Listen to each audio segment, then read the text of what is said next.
Hello and happy Halloween.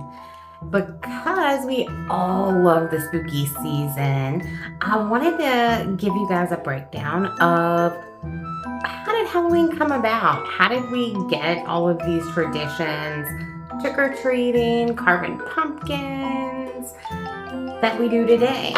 Let's find out. Halloween has ancient origins dating over 2,000 years ago to the old Celtic tribes in Ireland's calendar, which was based around the seasons spring, summer, fall, and winter.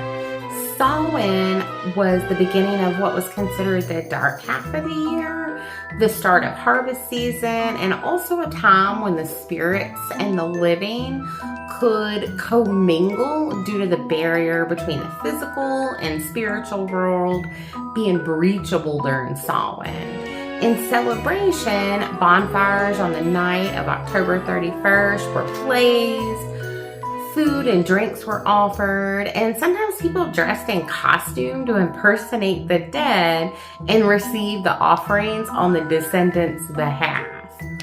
Throughout the centuries, Halloween transformed due to Christianity spreading to the Celtic lands.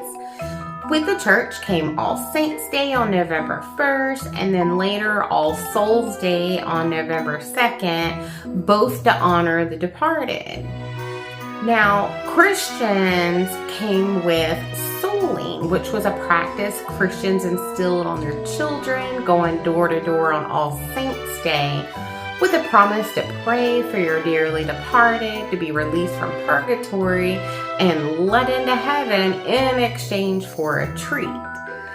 Somewhere in the 1600s in Scotland, kids started threatening people if they didn't give them a snack or two. And they started to get a little more aggressive. When the immigrants from Scotland and Ireland brought their traditions to the United States in the 1800s, they did a lot more tricks and pranks and a lot less praying. And it wasn't like these cute little tricks. These kids were bad.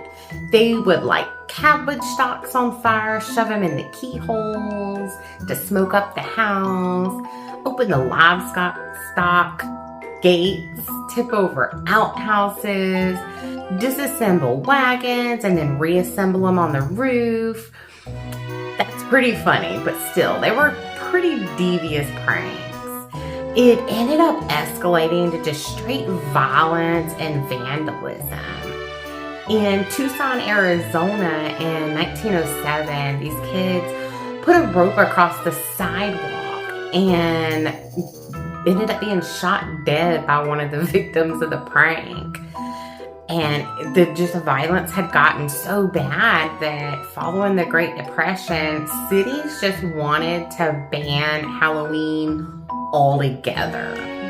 Instead, in the mid-1930s, many cities tried to curb the behavior by giving the kids something other to do on Halloween than cause trouble.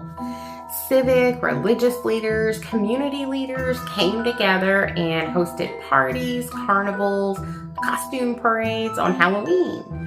This eventually led to neighbors setting up their own parties. One house might give out treats while the next is giving out sheets to make a costume out of. So this is what sparked the trick-or-treating we know today, going from house to house collecting treats.